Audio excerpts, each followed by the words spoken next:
Hey, everybody. Hi, guys. Well, coming to you from atop spire number 6 of the Salt Lake City Mormon Temple in Salt Lake City. It's Thank God I'm Atheist. The podcast. I'm Frank. And I'm Dan.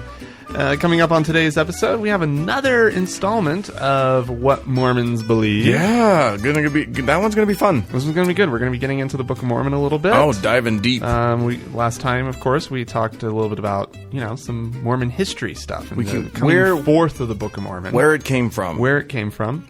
And this time, we're going to do a little bit of what it says. What the book actually, the story that it tells. But of course, this is going to have to be multiple installments on that. Yeah. If we even want to bother. If we, yeah. If you guys like it out there, we'll see how this one goes, and then we'll continue on if we have to. All right. So Franklin, you went on a trip. I did. You went to visit your family. Yeah. It was my dad's 70th birthday, and they live in Oklahoma, and so I went and had a few days in Oklahoma. Well, isn't that nice? Left on Sunday and got back on Thursday. Yeah. And so it's. I think we need to take a trip through the crazy Bible Belt down into the Heartland or whatever. No, Heartland. Yeah, I've got some fun photos. Maybe we'll put a couple of them up on the blog. Oh yeah, on www.thankgodimatheist.com. Yeah, and actually, speaking of Oklahoma, this is a good little story from that fair state. Oh, good. A story. Yeah, a story. A news story. It's story time. Because Utah isn't the only state with a crazy state legislature. Oh, no.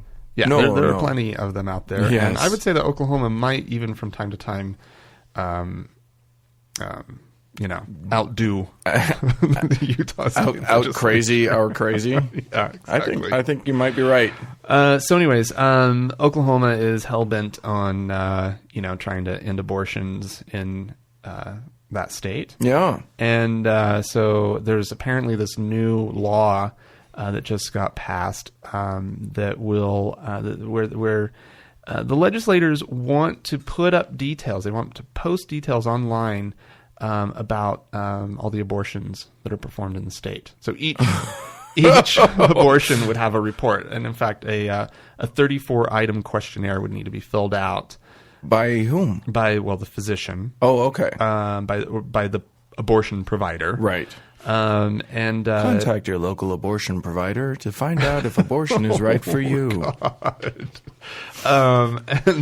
The questionnaire doesn't ask the woman's name. That's not okay. posted. Well, that's good. That's very good. At least there's that, I suppose. They wanted to. Oh, yeah. They want to just... So it's all about shame here. Yeah. But it does ask for age, race, level of education, marital status, number of previous pregnancies, and the county in which the abortion was performed. And opponents of the new law point out that, in many of these small towns, small communities, this is enough information right there. Just to narrow that down, to figure out who the woman was. If you live in OK, Oklahoma. If you live in OK, population, I don't even know what. 900, I think is what we came up with. Something like that. OK is a small town next to where my parents live. Awesome. Because you'll see such signs as OK Christian Fellowship. Right. And OK Senior Center. Is this OK Elementary? Everything there is okay. It's okay. Yep. And of course, the questionnaire also asks more information.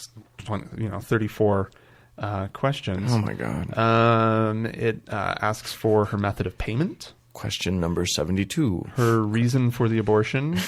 What type of insurance she has. Does the carpet match the drapes? Damn, that was completely tasteless. What? Any more tasteless than this law? Well, no, of course I'm trying not. to be as absurd as they are. And they're getting so personal. It's like you might as well. Yeah, and then of course it crosses. It just keeps crossing the line, right? It just keeps going. It actually asks whether the fetus received anesthesia or any anesthesia. Oh, what? Or anesthetic. Do they do that? Yeah, apparently. They guess. anesthetize fetuses? I don't know. And whether there was, quote, an infant born alive as a result of the abortion. Oh, Jesus. Yeah. Oh, so lines, crossing one line and then just keep on crossing. Yeah. So it's obviously, actually there are the opponents of the law feel that they're actually going to be able to get it stricken down. Right. So wait, did this easily law pass? Yeah, it passed the legislature. And I'm assuming just by the fact of how it's being talked about in this article that it's been signed into law. Oh my gosh. I'm sure that their ultra conservative governor. Yeah. I can't remember her name at the moment, but I'm pretty sure I read a story when I was at home in the local newspaper, and my impression of her was just like, oh my God. But anyways, what was I going to say? Anyhow, it's pretty wild. Yeah. It's some crazy stuff. Hey, do we still have big numbers in Ohio of listeners? Yeah, I'm sorry, Columbus, you're not our biggest market anymore, but yeah, it's still major. All right. It's pretty big. Because I've got jumping onto the abortion bandwagon here. Mm-hmm. Got a thing from more abortion from Ohio. Okay. I'm just gonna jump onto that. Okay. So there are people who go out and they protest the abortion clinics. Yeah. Well, I think now they've found a way to actually win. These protesters are going to beat the abortion clinics. Really? Oh yeah. How are they doing? Definitely going to happen. Here's how: they're upping the ante by saying prayers of exorcism. Really? Okay. So what? So they go out there and they pray all the time. But now the Roman Catholic, right? But the Roman Catholic Archdiocese of Cincinnati has given the go-ahead to say exorcism prayers. Catholics? Yeah. Holy cow! Yeah, it's not exorcism of people, mind you. It's an exorcism of locality designed to drive evil out of a place as opposed to a person. But I didn't even know that was a thing. Yeah, apparently it is. Okay. But as far as I'm concerned, they win. Clearly, once they do this, all of the evil will be driven out of the abortion clinic, and they won't do it anymore. So they can get back to business. What are they thinking? I don't know. I mean, again, this goes back to my whole thing about, like, if you actually apply logic to the concept of prayer, you would just stop praying. Well, yeah. Because even if you're like a believer, even as a believer, you have to know God's just going to do whatever he wants to do. And it has nothing to do with like so if he wants those demons in that abortion clinic, well, yeah, I mean, and isn't that where you would want? Wouldn't you want to be sending demons to performing abortion, performing exorcisms elsewhere, and say, "Go, demons, to that clinic." That's where you need to be. No, because the demons are already there. The demons are the ones who are encouraging people to get the abortions and encouraging the doctors to do the abortions. And if they can drive the evil out, then the abortions will stop. Everybody will suddenly wake up and go, "Wait, what are we thinking? We all want to keep our babies, and we all want to, not perform these abortions." So I figure they're going to win. I figure as soon as they do it, drive the evil out of that place. By their theology, it will stop. Yeah, you're right. And if it doesn't stop, what does that say? God isn't involved. Right. They're using they're reading the prayer to Saint Michael the Archangel, written by Pope Leo the 13th in 1886, which reads in part, quote, "Seize the dragon, the ancient serpent, which is the devil and Satan. Bind him and cast him into the bottomless pit, that he may no longer seduce the nations." Wow. Yeah, that's pretty grandiose. Leo the 13th? Mm-hmm. He said that? Mm-hmm. Wow. Pretty, seize the dragon, Frank. Seize the dragon. I think, yeah. Well, all right, I'll seize the dragon. Yeah, sure. Why not? Yeah. Who gets hurt? Who gets hurt in that? Nobody. It's a victimless crime. Everybody loves to seize the dragon. Yeah. Oh, I seize the dragon all the time. Hey, yo! Oh, goodness. All right. Well, here's a little follow-up from something last week. Oh, yeah. Yeah. We kind of went on a tirade last time about this Slaves Obey Your Masters billboard in Pennsylvania, right? That was put up by the American Atheists, is that right? That's the one, yeah.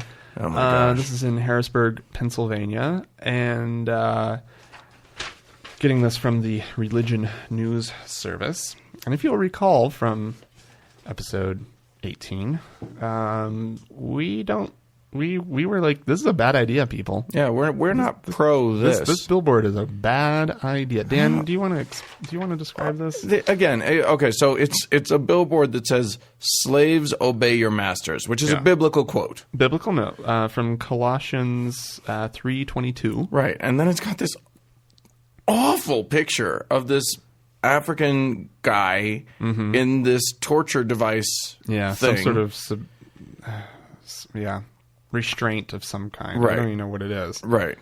And I've never even, then you're supposed to glean from it that like somehow, your Christianity is stupid because they like slavery or something. Yeah, well, because the point that they're trying to make is, there's stuff in this Bible of yours that we know you don't like. Right. We know it, and so we're putting it up on this big billboard and we're showing it to you. Right. But they chose. The fact of the matter is, you put this anywhere. Yeah. Except maybe, you put this anywhere, and there's going to be some people offended. You're not only, I'm fine with offending, but this is more than just offensive. This is just stupid. There's no way this has any positive effect. Well, no, they're offending, they're purposefully offending. Right. With the idea that somehow this is going to this is going to wake people up. That they're gonna, I guess that's the idea. They're gonna be like, oh my goodness, I couldn't help but notice that billboard. It was so damned offensive to me and my sensibilities and my beliefs. But then it made me think. But then it made me think a little bit. There's about no that way Bible. this makes anyone doesn't think. make anybody think. It's just they're only going to have a reactionary. It's the most backward message they could put out. And if you can't figure that out, when you're in the design process for a billboard, right, you are an idiot. These people should not be putting up billboards. They should not be speaking for atheists as a whole. Well, see, they're this not is speaking the for problem. me. You know These what? people are not speaking for me. A lot of the major atheist thinkers right now are great, but they don't get a lot of national attention. You get your Sam Harris's out there, who's brilliant, and I love him. Right. But he's not putting up billboards. No. The people who are putting up billboards are a bunch of angry dipshits. Yeah. Yeah. Anyway, so what's the follow-up? Well, we did it. We do have that one listener, and those were nice, didn't we? Like that no, campaign? that's true. That's true. Let's just not say a blanket all atheist billboards. Absolutely suck. not, because this those were spot sucks. on. This billboard is ridiculous. Ridiculous. Well, anyways, so the follow-up. It was torn down by someone in the community within 1 day of it being up. Wow, I'm shocked. Surprise. Shocked, I tell you. And it was quickly replaced with an ad for the Harrisburg Symphony Orchestra. Which is equally offensive, if you ask me. Yeah. Ernest Peirce V, the Pennsylvania State Director of American Atheists, said he will not press charges. Oh, that's very big. Against whomever damaged the billboard. Do they know he designed? Do they know who damaged? Well, and he says that he too is a victim of after receiving death threats. Which is probably true. He probably. Yep. Now, mind you, it's not like you have to do something that offensive to get a death threat as an atheist. Yeah, that's true.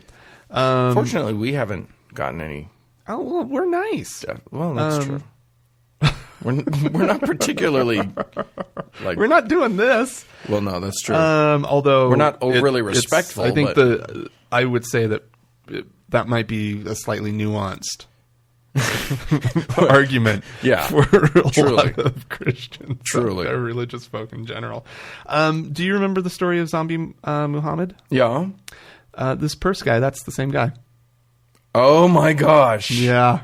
Oh. Yeah. It's the same guy. I'm so shocked. Adam and I on that episode, Right. we were like, who is this a-hole? Yeah. Like, Apparently he's the president of the local chapter of the American Atheists. oh, We need to write a letter to somebody. Yeah, no kidding. Somebody He needs to. be. Yeah. Yeah. Anyways, let me see. Was there anything else here that I wanted to? Yeah, it's. Oh, I thought this was great. Brian Fields, president of the Pennsylvania Non-Believers, he understands that the image was provocative. It says. Yes. Quote, I want to say that I'm truly sorry that many people have misunderstood this billboard. It was never our intention to use race as our message itself. Well, then you're very, very bad at crafting a message. Yeah. Because you put a slave up on your stupid billboard. Boy, I just, oh my God, I don't even know. I don't know who these guys are, what they're thinking. Boo. But I would be very angry if I was an atheist in Pennsylvania, in Harrisburg, Pennsylvania. You should have just thought, I would be very angry if I was an atheist. We've become angry atheists, but we're angry at the atheists. Like yeah, half of what people like us on iTunes about is the fact that we're not angry. We're not that thing, and now we're angry at them. Okay. Well, speaking, by the way, going back just a bit to the violence that can happen toward atheists, and I don't want to minimize that because, frankly, just being an atheist can be enough to incite violence against you. Yeah, absolutely. Yeah, for sure. Michael, who's a Facebook friend of ours, a friend of the show on Facebook. Yeah. Which, by the way, any of you can be by going onto Facebook, facebook.com/thankgodimatheist. Yeah, and that's how you find our page. Mm-hmm. Okay. And you'll see it says Frank and Dan, and you can push that little like button. Yeah, and then you'll receive missives from us, and who knows, we may do updates as soon as there's a new episode. Yeah, it sends an update out. Exactly, and start a discussion. Yeah, we can. Y'all can talk to each other.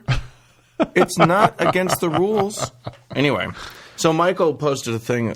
He posted a link to a story, and I was reading this story and not seeing what it had to do with us. Okay. I was like, Michael, why are you posting this? I mean, it's a very sad story about a guy who got murdered. Right. And then all the way at the bottom of the story, right, it says that it's the accused man, the man accused of murdering this guy, his sister, who, by the way, was also arrested for tampering with evidence. Okay. His sister allegedly told authorities that he shot the guy because he did not believe in God. Oh, my. Okay, so what was the... Dude was just... there are very few... Like, we don't know how these guys are linked. They think they were friends. But, yeah, this guy was... he was Jose Ramirez.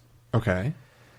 And he was the atheist? He was a U.S. Army soldier. Okay. And it's been 5 years since he was killed, by the way. Oh. But they just barely found this new information. Somebody was a tipster. Oh, my God. Okay. But they charged this guy, Justin Green, with first-degree murder. Wow. Because he apparently... didn't like the fact that... Ramirez was 22. And he just somehow... apparently, he said he didn't believe in God, and Ramirez reached for a gun. That quickly? That's what it says. Oh, my. So okay, well, that's a reminder, I guess. Everyone be careful who you say it to, I guess. I mean, I don't like that idea. I hate that. I don't like that idea. I hate that too because that's part of coming out. Right. And you know what? The other thing is that crazies are crazies. Few and far between, and you absolutely cannot control that part of it. And if you're living your life authentically, then that's going to be the reward for you. Yeah. And if there's some jackass out there, well, I'm sorry, that's their problem. But I mean, well, it becomes your problem when it does when they shoot you. Well, I wasn't going to say it quite that way, Dan. But yeah. I mean, violence against you. I mean, that is something that's kind of. I mean, But it's rare. I have to admit that as a gay man, when I go to Oklahoma, I I'm not like the most flamboyant guy around anyways, but I'm aware. Right. I'm more aware of where I'm at and what's going on. My parents live in a very rural area. Yeah. And when I go into gas stations or wherever, and I just... Yeah. Well, and we've told stories of my friend who was hassled, and just people would... There are sometimes people who are very, very rude and very, very mean, even up to and including violence. It takes a generation or two or maybe even three of people standing up, living authentically, being honest, and being willing to accept the fact that they might face... negative responses. Yep. And you just have to hope that one of those is not, if you have crazy town neighbor who, likes guns and seems a little unstable. Right. And yeah, maybe that's not the person you tell. If he's had, you got a guy who's got 7 or 8 beers in him and a gun next to him, maybe you just lay off the religion conversation. Yeah, exactly. Yeah. Yeah, I don't know. I don't know that was the message that we want to talk about anyways. But. We're not trying to scare everybody. No, definitely not. But it does happen. It does happen. Well, thanks for bringing that story forward, Dan. Thanks for bringing it forward, Michael. Oh yeah, Michael on Facebook. Yeah, thank you. Yeah. Well, I want to play a little piece of audio. Oh. And to set this up, this was an ad that ran in South Africa for one day. Oh, well, okay. And before there was so much public outcry, you might recognize sort of the tone of it, but I will just say it is a Red Bull ad. Right. And it's when you see the video of it, it's very much like the ones that we see it's here in the little line-drawn cartoon sort of thing. Yeah. Okay. So, and it's the whole Red Bull gives you wings ad campaign. Right. All right. So let's listen to this ad real quick. This is boring. We won't catch anything today. I'm going home. Oh, Jesus, stop! How on earth are you doing that? What do you mean? Well, you're walking on water. I think he's had a Red Bull. It gives him wings. No, this has nothing to do with Red Bull. What? Not another of your miracles. It's no miracle. You just have to know where the stepping stones are. Oh, Jesus. Okay. And well, I have to appreciate the execution, actually. There's something funny, and the fact that Jesus himself is the one that slips on a rock and goes, "Oh, Jesus!" Yeah, it's funny. I think the thing's funny, but would it have been funny if he had just said, "Oh, me"? That would probably a little higher, a little over the head. Yeah. But anyways, as you can imagine, this stirred a lot of public outcry from both Christians and Muslims. Well, Muslims? Yeah. Why? Well, Jesus is an important prophet. In the Muslim tradition. Yeah. And anyways, the South Africa's Roman Catholic bishops have urged Christians to not drink Red Bull during Lent. So that's something they could also give up during Lent. Which is interesting. They stopped short of, actually calling for a boycott. Right. Which that's kind of a smart. clever little thing. It's actually a smart way of doing it. Sure. Let's see. There was, we wish, this is the Council of, where is it? What was the name of this council? Muslim Council.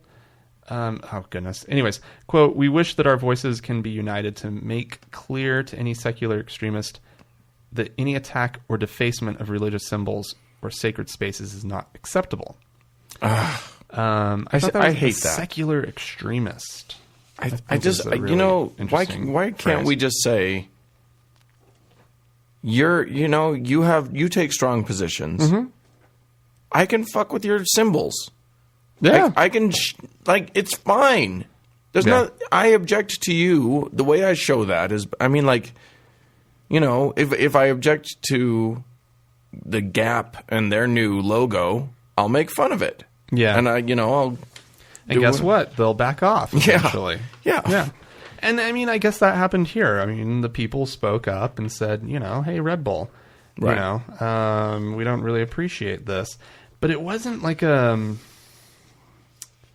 It wasn't a voting with your feet or voting with your pocketbook sort of way. You know, I mean, it's like calls for like, right. I don't know. Like, I personally, Red Bull should have been a little bit smarter. Yeah. I mean, it's one of those scenarios again where the person running the ad probably should have been a little bit smarter, a little bit more then again, sensitive. maybe they anticipated this and they were just going for the publicity of it. Hey, you know, yeah. I think Maybe. that happens plenty. Yeah. I mean, who knows? I'm sure that this blew up all over over South Africa. So yeah, and you know what? I actually kind of feel like I want a Red Bull right now. Is what it's done for me.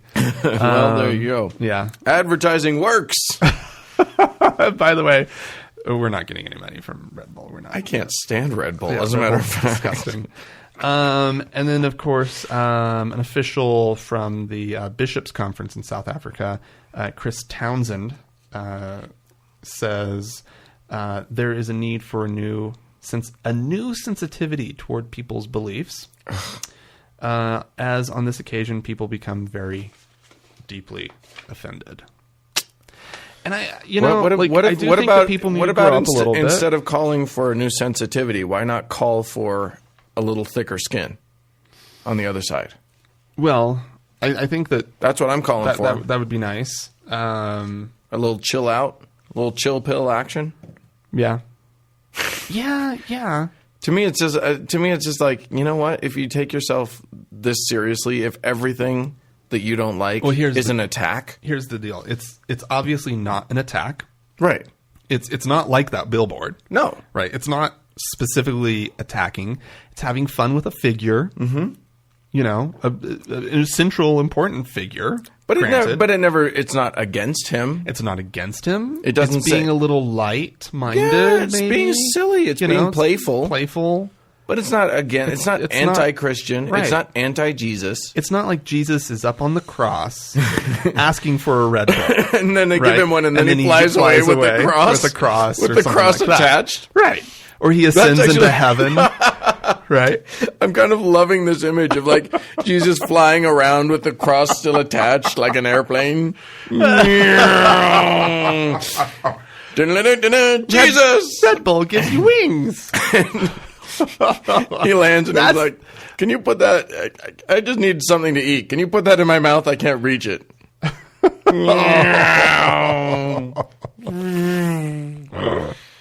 Yeah, it's not that. That's not what they did. No, that would be if the miracle of the walking on water that they're having a little bit of fun with. Suggesting that would be very offensive. Yeah, you think? Uh-oh, Dan. What did we just set ourselves up for? No, we've offended. There's a problem with churches across the country, Frank. What kind of problem? I'm really worried. There's a dying segment of church across the country. Oh my God, what's happening? And I didn't even know that this existed. Apparently, church-housed bowling lanes are becoming a thing of the past. I did not know that they existed, and now they're already going. Isn't that the worst? I just find out about these things. You find out about something really cool. Talk about a church review. What if we could bowl? What if we could go do a church review and bowl? Well, I don't think they were holding services in the bowling alley. No, but we could go after. Oh. Maybe. I don't know how it works. Wasn't it? I mean, a lot of churches I know, like back around where my parents live, they offer all sorts of amenities like that. You know, they have like a community center that's attached to the church. Sure. And they have things like bowling alleys. I remember there was one that had they had roller skating. Oh, nice! Which was kind of cool. Nice. You know, it's they the had equivalent like of the Mormon cultural hall and racquetball. Right. They had. It was kind of. I think they had bowling in that one too. Oh, really? Actually, I think they had a few lanes of bowling. That is a fun church. Yeah, a really fun church. Yeah, like I say, it's the equivalent of the Mormon cultural hall, where the Mormons have this room where you can play basketball. Frequently, by the way, carpeted in my youth. Carpeted basketball court. Yep. With actually cut into the carpet was a different color of carpet that actually outlined the lines of the basketball court. The free throw line and the three-point line and all that. Oh my gosh, that was great. Carpeted basketball. But yeah, the bowling alleys, they're according to Neil Stremmel of the U.S. Bowling Congress, there are probably fewer than 200 left Left? in the country. Whoa. It's a sad really day. Sad. It's a sad day for Christian bowling. That's terrible. Here's the thing. The last time Trinity Evangelical Lutheran Church in New Haven, Connecticut organized a bowling night, nobody showed up. Oh, no. Oh, Trinity. What's happening to this country? When good Christians can't get together and bowl in the basement of their church. What is going on?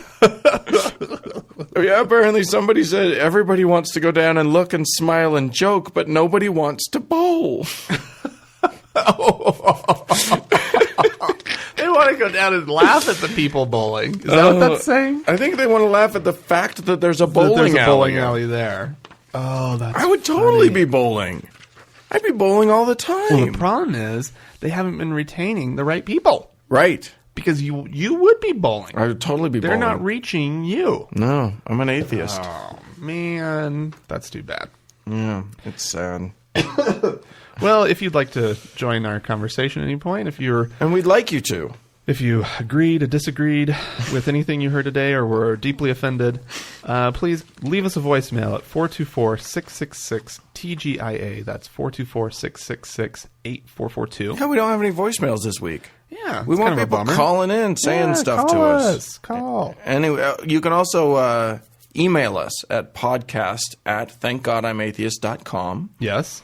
There is the Twitter feed at TGI Atheist. Yeah, we're communicable. We've mentioned. I don't know if that's the word. Communicable. Like We're you like- can catch us. We're like a disease. But the way you can communicate with us is what I'm trying to get to. Yeah, sure.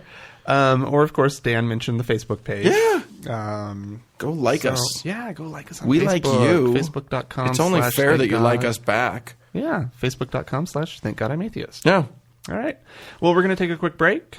And while we do, we would like to play some audio for you.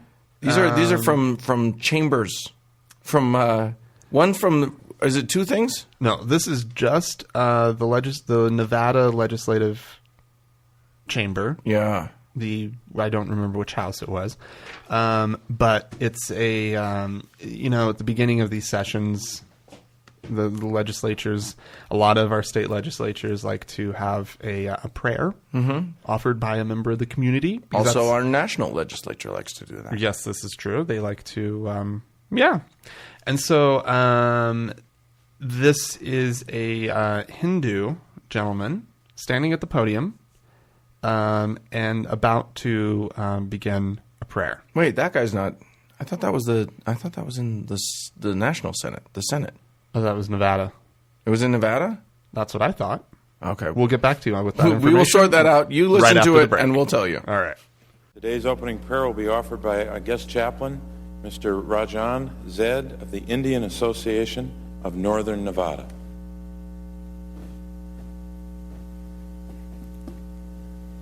Lord Jesus, forgive us, Father, for allowing the prayer of the wicked, which is an abomination in your sight. The Sergeant at Arms will restore order in the Senate. We shall have no other gods before you. You are the one true. The Sergeant at Arms will restore order in the chamber.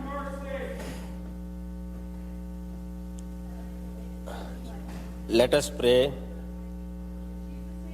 We meditate on the transcendental glory of the Deity Supreme, who The Sergeant at Arms will restore order in the Senate, in the chamber. Let us pray. We meditate on the transcendental glory of the Deity Supreme, who is inside the heart of the earth, inside the life of the sky, and inside. So we did sort out what that was. Yes. It was the guest chaplain who was giving the prayer was from Nevada. Which explains where I got tricked up. Because I listened to the thing, I didn't pay any attention to the video, and I just thought it was some dude from Nevada. That actually should have been the telltale sign that it wasn't exactly. in Nevada. Oh, they hate that too. Nevada. The Nevadites. Do not say Nevada. Don't say Nevada. Those of you back east. So, but yeah, this guy came out to Washington D.C. in the Senate chamber. He was asked to say their prayer because sometimes, just for shits and giggles, they like to get a little multicultural on your ass. Mix it up. Sure. A little. Yeah. A little. Although the first time I saw this, it was like labeled a multi-faith prayer. Was the person multi-faith? No, he's just a Hindu. But he didn't say anything about Vishnu, or Shiva or anything like that. He just said a very transcendental prayer, non-faith prayer. Right? Exactly. Not a non-prayer prayer. Non-specific. Really. I mean, all he's doing is saying, "Today we like meditate on the blah blah blah." But right. But yeah, there were people who were grumpy about that. Yeah, you could hear them in the background, hollering, upset. Blah. Hollering Christian prayers to counteract his prayer. Yeah. Oh, yeah. Fighting prayers. Yeah. Dueling prayers. Ding, ding, ding, ding, ding, ding, ding. Oh, my gosh. Well, what this is actually, what kind of brought this up, because this isn't new. This is not a new clip, those of you out there in the world. No, I actually posted it on Thank God I'm Atheist, the blog, probably a few years ago. Yeah. Well, I noticed that the year on the video itself was 2007. Right. And so, I mean, it's been around, so you might have actually seen that. You might have heard about that incident. But what brings it up and what made it feel important and relevant today is that just recently, within the past week, Hawaii, the state of Hawaii, reached a $100,000 settlement there was a lawsuit that had been brought against the state by an objector. The headline says by objector of prayer, which is also really kind of funny. Well, that's what he is. He is an objector of prayer. Yeah, he's an objector to prayer. He's an objector to prayer. That might be the better phrasing of that. Right. Yeah, you're right. Anyways, this is Mitchell Call. I'm going to say. I kind of had to land in on that pronunciation. Yeah. Mitchell Call, the founder of the Hawaii Citizens for the Separation of Church and State, back a few years ago was he was arrested or detained, or no, I think he was arrested. He was arrested by the Sergeant of Arms at the Hawaii Senate. Right. After he disrupted. He did the same thing that these guys did. The exact same thing that these guys did. That the Christians did. Christians did. Interrupting the... except he stood up and he said... During the prayer, which was being offered by a reverend. So Mitchell Call stood from his seat in the gallery of the Senate chambers and said, this quote, "I object. My name is Mitch Call, and I object to this prayer on the grounds that it's a violation of the First Amendment of the Constitution of the United States. I object." And then he sat down. Yeah.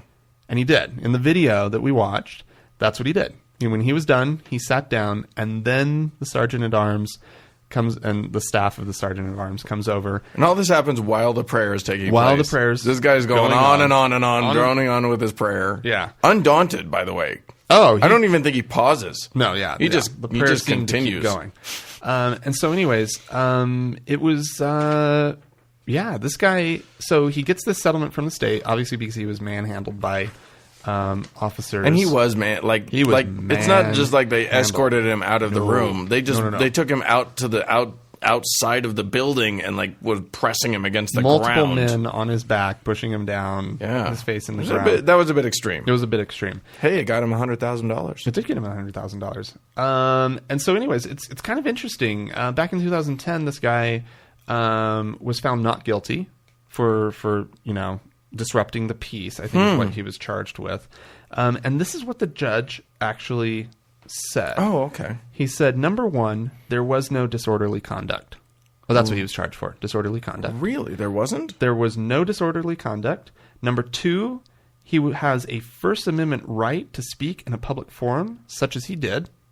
Really?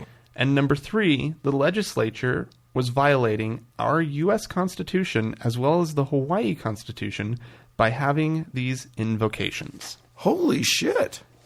Yeah, right? That's actually a big deal. Like, That's a huge it big does deal. seem like interrupting a prayer by shouting. That seems like it is a Well, it seems thing. like speaking out of turn from a gallery, an observation gallery Right. at a legislative body would be something. It's not like he I guess was what called it on. is. Point of order, Mr. Senate President, or anything. I But- guess the fact of the matter is it wasn't disorderly conduct. He stood up, he said his piece, and he sat down. Right. And let's be clear, he had a valid objection here. Oh, he had an absolutely valid objection. I guess I questioned that his methodology. Hey, it got But got the apparently, business done. apparently I'm wrong. Apparently, this judge says that's appropriate. No, that's what I'm reading here. Yeah. I don't see how we're reading it. Yeah, I mean, Yeah.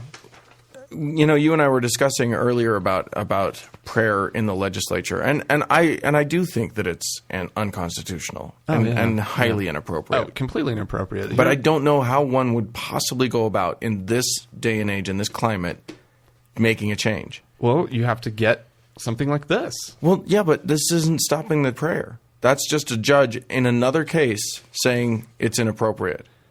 If the guy now goes ahead and sues the legislature to stop it, that's a different matter. But the judge isn't ruling. This isn't a judge ruling. This is a judge opining.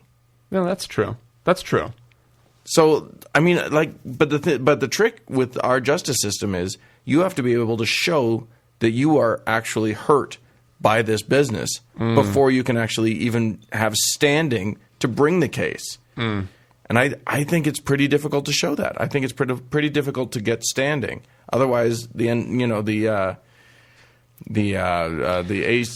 ACLU would have brought this case and probably won many times. Yeah. Yeah, I don't know. I guess I don't know enough about the whole. Yeah, I'm talking like I'm some legal expert. What the hell do I know? Yeah. But anyways, I found it fascinating. Yeah. I found it really interesting that this guy was every direction that he turned, he was winning. yeah, Maybe we should go holler at some folks. Yeah, maybe should Go to legislature and just holler down a prayer. The great thing, though, about the Utah State Legislature is that the sergeant at arms would probably just come and tap you on the shoulder and just be like, "Excuse me, sir." Like, your I treatment would not be probably not that, because the Utahns are just too nice. Too but a friendly. sergeant at arms hired to keep the peace in a chamber like that, I think you'd. Oh, he wouldn't just tap you, but yeah, You'd be he escorted out for You would sure. be escorted out, but I just your don't- treatment would not be to the point where you would be getting a $100,000. It wouldn't be $100,000 $100,000 worth of negative treatment. You just wouldn't be mistreated. You just wouldn't be. Yeah, I highly doubt it. But it'd be fun to yell. It would be fun. Get kicked out. Get kicked out of the Senate. Yeah, that'd be a hoot and a holler. All right, it's time for What Mormons Believe. Yeah, we were going to do it together, and then you backed off. You were scared. We didn't discuss that. No. I mean, kinda- like it was starting to go Yeah, together, I and know, then we. I know. Okay. Anyway, Sorry. it's What Mormons Believe. This is the Book of Mormon version Book of Mormon episode or whatever Episode 1 of the Book of Mormon. of the Book of Mormon. Bum bum bum. So, Dan, the Book of Mormon. It's stories. It says stories in it. The Book of Mormon is another testament of Jesus Christ. That's what it says on the front. Yep. And you kind of have to read it. You kind of have to get into it and read for quite a while to get that sense. That's true. It's not. It doesn't start it's not out that way. blatantly obvious Right.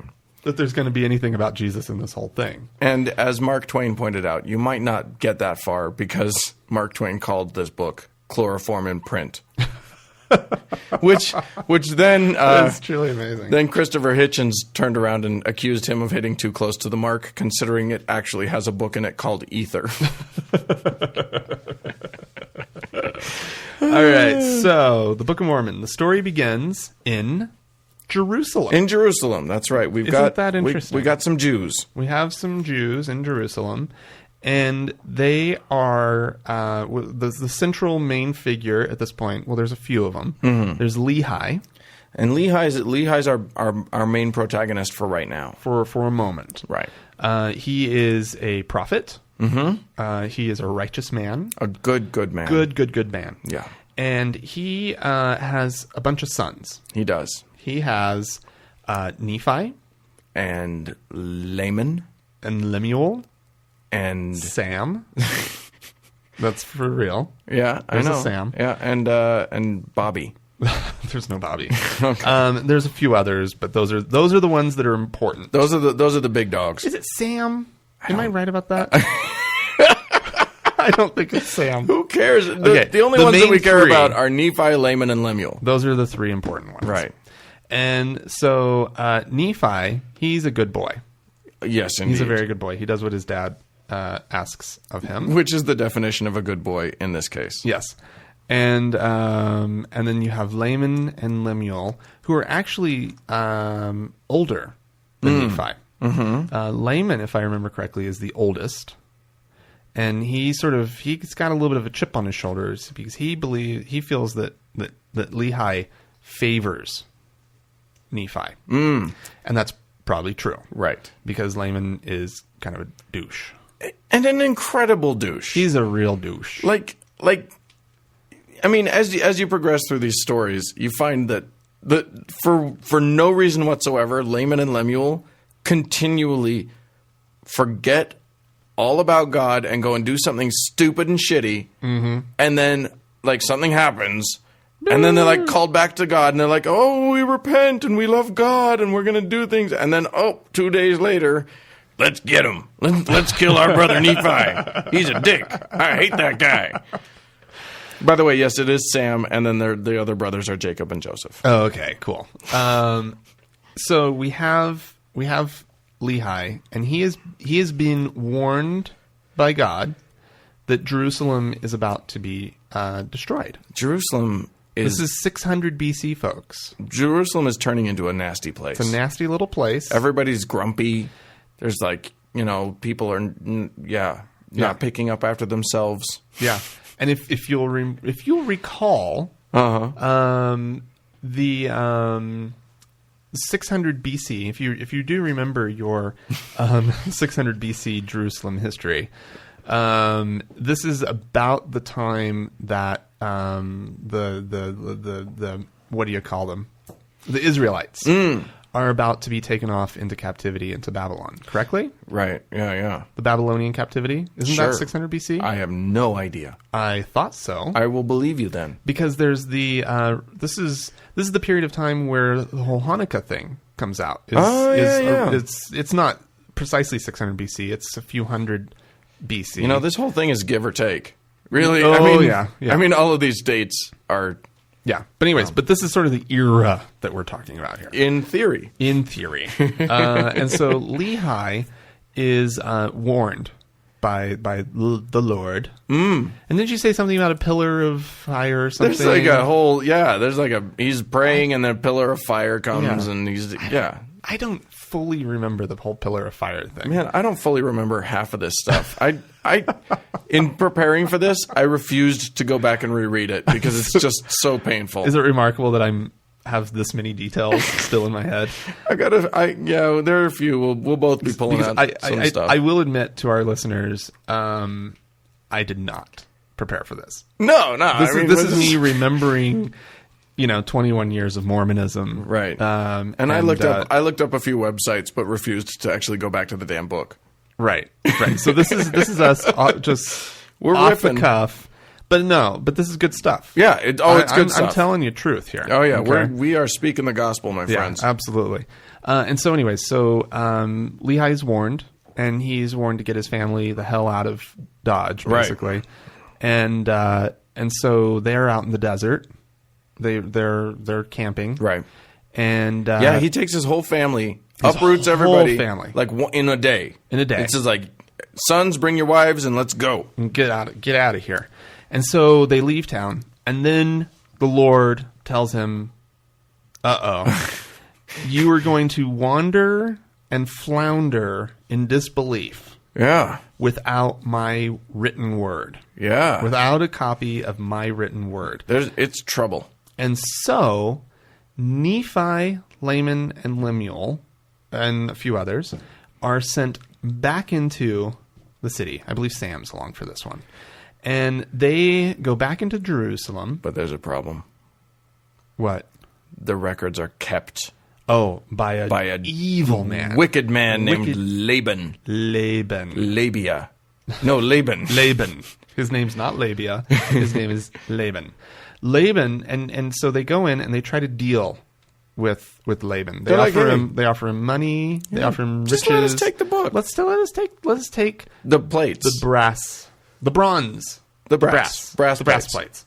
For whatever reason, all anybody seems to have written on in the Book of Mormon were plates of metal, of various types of metal. There was also a bronze plate.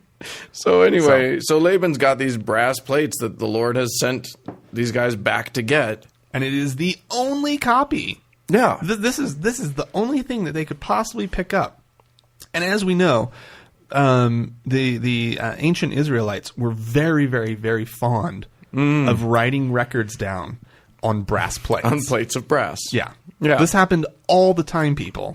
Okay. But these are the only ones of this record. And these guys needed it. These guys they needed it. But the problem is that Laban's a rich man. Laban's already a rich man. How do they entice him to give them this brass? Well, they offer him Sam. as his boy toy. Oh, Sam. Poor Sam. Oh, Sam. But he doesn't want Sam. He doesn't want Sam. Okay, first of all, they didn't do that. No. They didn't offer him. So anyways, so they have to sneak in at night under the cloak of night.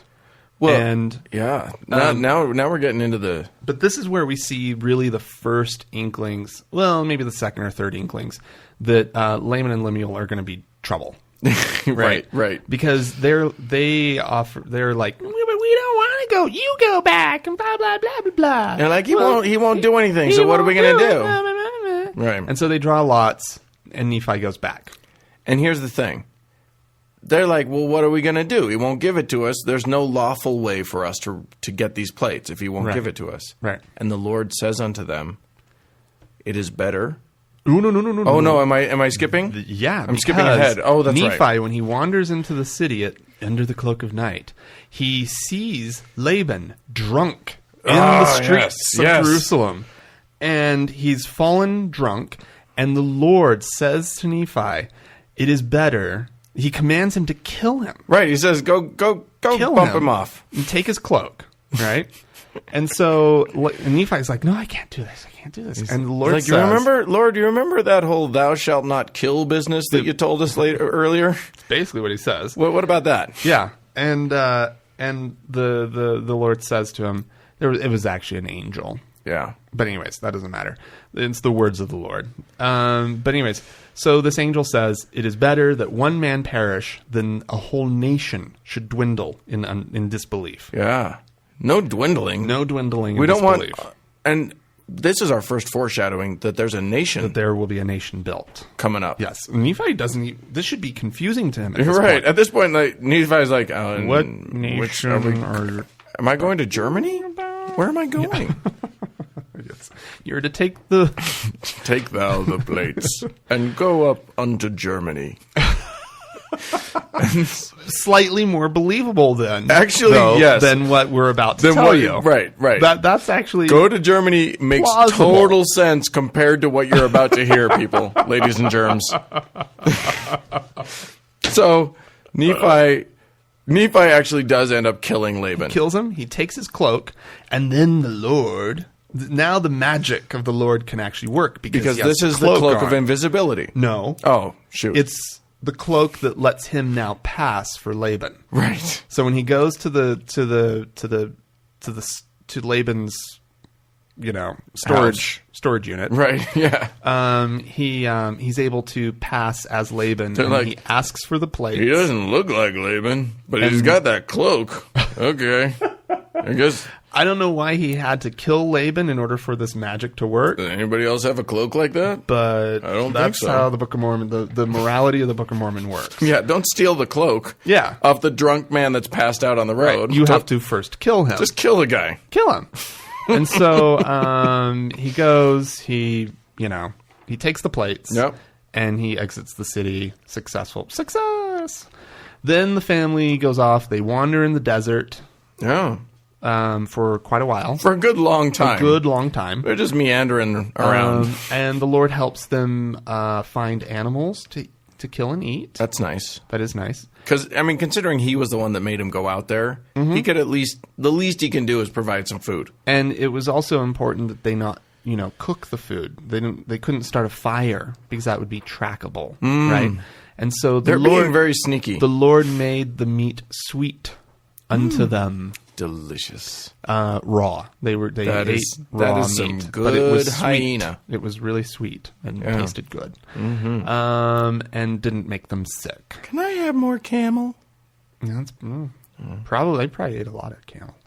But anyways, so they wander, they get to the water.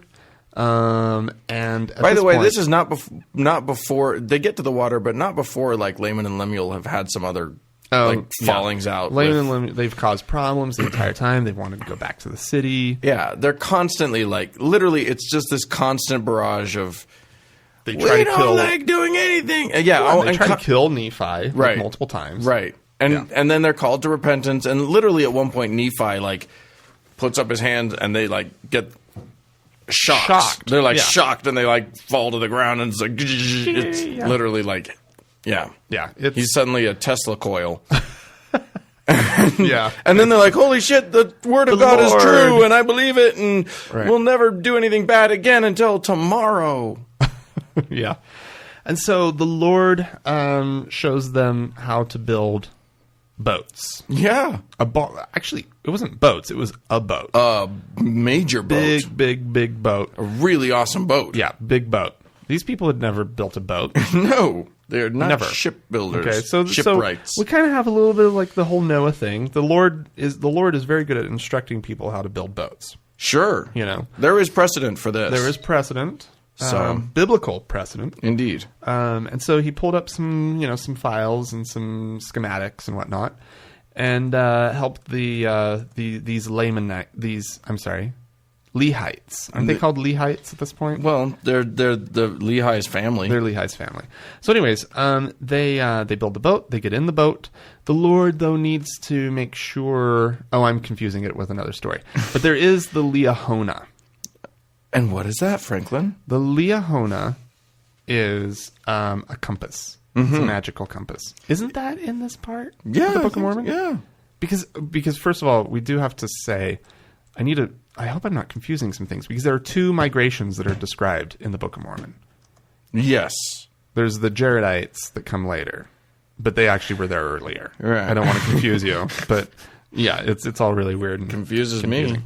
Anyways, so they set out. Oh, Dan. Yeah. They set out into the ocean, right? Well, I mean, if you look at a map of Israel, What? you can't set out into the ocean. Dan. You can set out into the Mediterranean Sea. Okay. Or you can set out into the Red Sea. Okay. And either way, you're going to have a trek before you even hit ocean.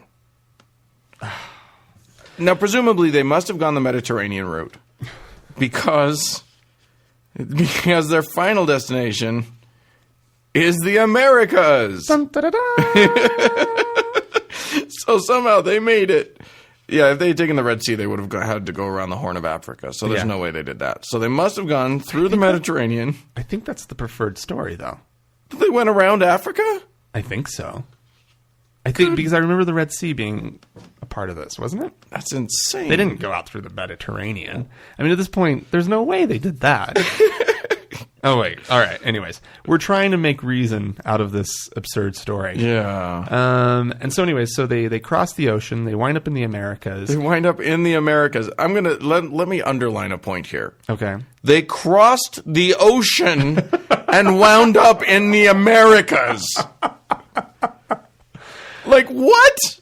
And what you have to understand, everybody, Eat your heart out, Columbus.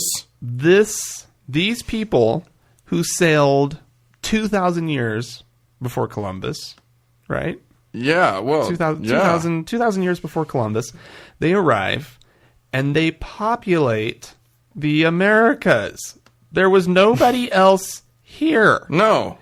They provide the entire Genome. Native American population as Right. well as the Pacific Islands.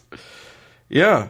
Hawaiians, Samoans, all those folks. Yeah. They are also of the whole Nephite, or they're Book of Mormon peoples. Yeah. Bet you didn't know that out there. And Everyone, if you are of Native American descent, this is important. you are a Lamanite. You're a Lamanite. Now, do you recall that we mentioned that Laman was the bad guy? Yeah. Apparently, your ancestors, according to the Mormons, killed off each and every descendant of Nephi. All the Nephites are dead. The Nephites are all completely extinct.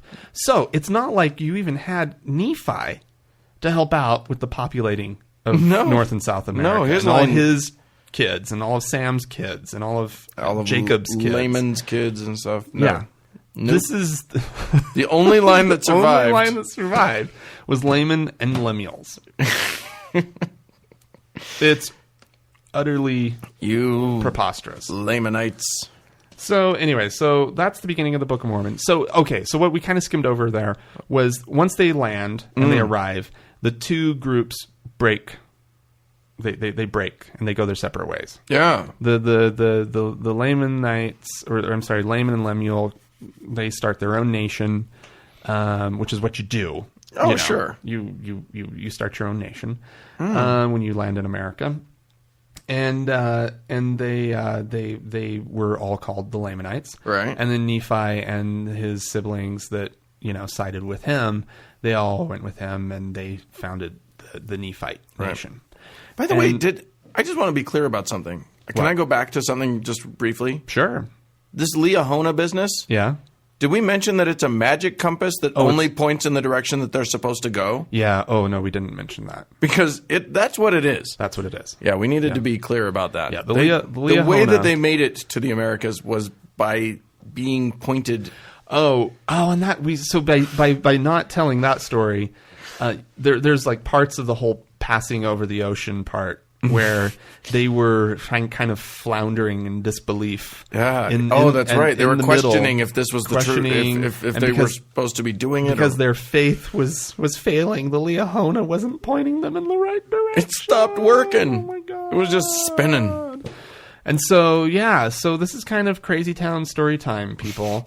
This is what Mormons believe. Well, this is This is the story of the Book of Mormon, and this is where they find their most important religious instruction.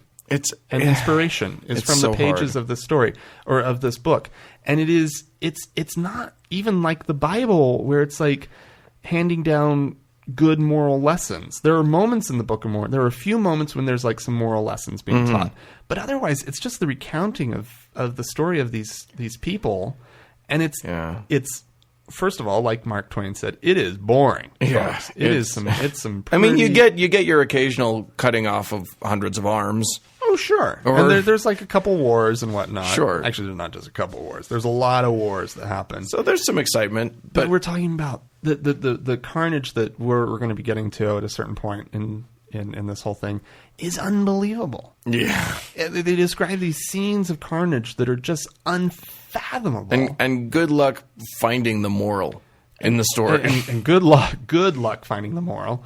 It's ridiculous. Anyways, the other thing is that what we've just described to you now is it so in Joseph Smith's time when this emerged, again to give some context, it played on this fascination that everyone had with where did the Indians come from? Oh, yeah. And it played on, all of these fascinations.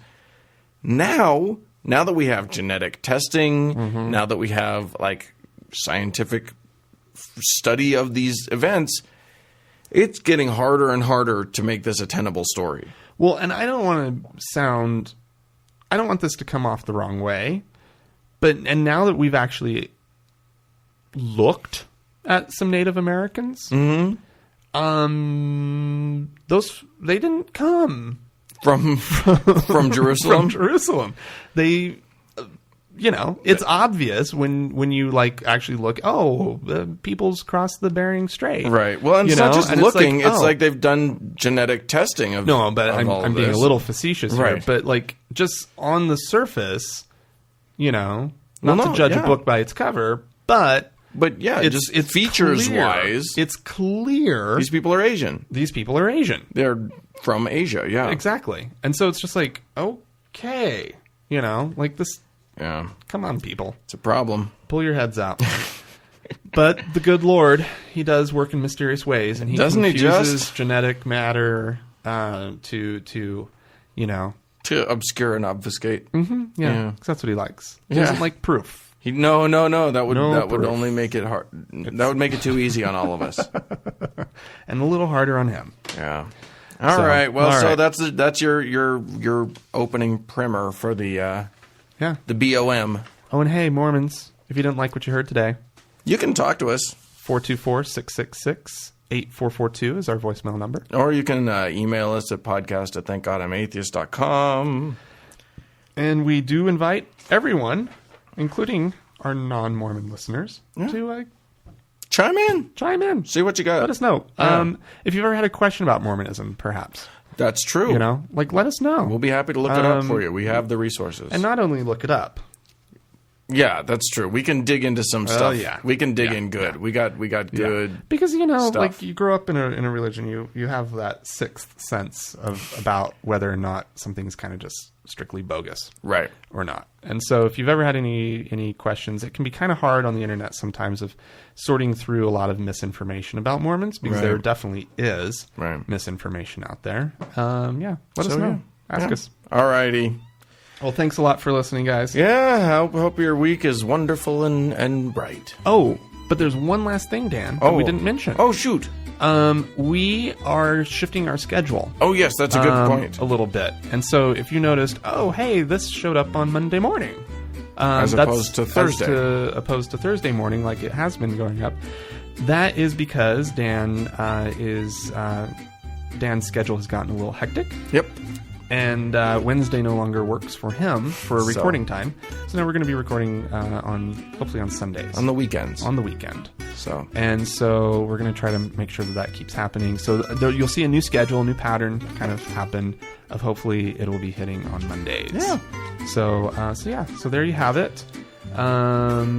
So thanks for listening, and we'll see you next week. All right. Bye-bye.